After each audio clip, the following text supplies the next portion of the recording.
प्रिय विद्यार्थियों, आज हम बजट नियंत्रण के सिद्धांतों के बारे में चर्चा करेंगे। बजट नियंत्रण पद्धति को अपनाते समय निम्न सिद्धांतों पर विशेष ध्यान दिया जाना चाहिए। पहला, अधिकार तथा उत्तरदायित्व दोनों ही साथ साथ उन विभागों को दिए जाने चाहिए जहां कार्य निष्पादित होता है। दूसरा, नियोजन कार्यों के उचित निष्पादन एवं साधनों के उपयोग के लिए संबंधित अधिकारी को ही उत्तरदायी ठहराया जाना चाहिए, परंतु यह उत्तरदायित्व उसके अधिकारियों की सीमा तक ही सीमित होने चाहिए। तीसरा, उत्तरदायी अधिकारियों को उनसे संबंधित कार्यों के नियोजन में अपनी राय देने का पूरा अधिकार होना चाहिए। चौथा, इन अधिकारियों को कार्य करने का अधिकार तथा आदेश अपनों से उच्च स्तर के अधिकारियों तथा केवल एक अधिकारी से ही प्राप्त होना चाहिए। यह उच्च अधिकारी वही होना चाहिए जहाँ से उन्हें कार्य करने के साधन प्राप्त होते हैं। पांचवा, वास्तविक निष्पादन का निश्चय समयांतर के पश्चात माप किया जाना चाहिए तथा बजट लक्ष्यों से उसकी तुलना से ज्ञात विचरणों का निरंतर विश्लेषण किया जाना चाहिए। छठा, प्रत्येक उत्तरदायी अधिकारी व कर्मचारी को उसके बजट से अच्छे निष्पादन के लिए पुरस्कृत किया जाना चाहिए तथा बुरे निष्पादन के लिए उसको दंडित किया जाना चाहिए। अब आ जाता है आपके जो बहुत ही इम्पोर्टेंट है, बजट अनुपात, बजट रेशोज।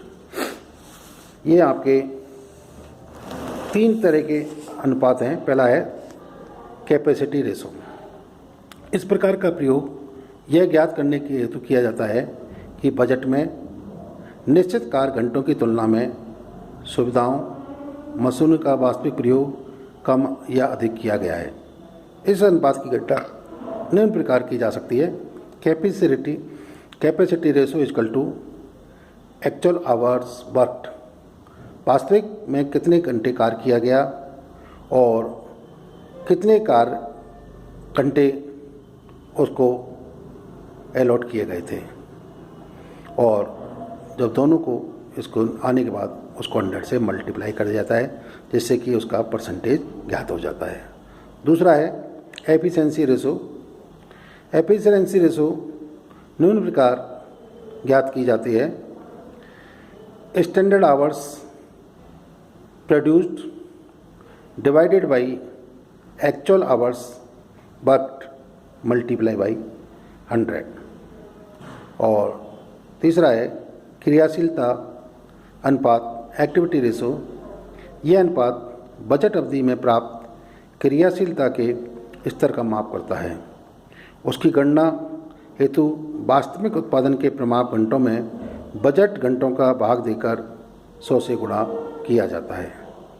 इसको गणितीय फॉर्मूला के अंतर्गत इस प्रकार व्यक्त कर सकते हैं। Activity ratio equal to standard hours produced upon worked hours multiply by 100। अब जो तीन आपको मैंने ये रेशो बताए, कैपेसिटी रेशो, एफिशिएंसी रेशो और एक्टिविटी रेशो, इन तीनों के बीच क्या पारस्परिक संबंध है, mutual relationship of the ratio. तो इसको इस प्रकार आप कह सकते हैं, capacity ratio multiply efficiency ratio equal to activity ratio. Activity ratio, capacity ratio और एफिशिएंसी रेशो किस प्रकार से आपस में संबंध है। तो जो कैपेसिटी रेशो है, यदि उसको एफिशिएंसी रेशो से मल्टीप्लाई कर दी जाए तो वो किसके बराबर होगी, एक्टिविटी रेशो के बराबर होगी। इसके लिए एक्टिविटी रेशो किसके बराबर है, एफिशिएंसी रेशो, कुशलता अनुपात, और कैपेसिटी क्षमता अनुपात। यदि इन दोनों को गुणा कर दिया जाए तो वो आपके जो तीसरे नंबर की मैंने आपको बताया था क्रियाशीलता अनुपात इन दोनों के बराबर आ जाएगी। धन्यवाद।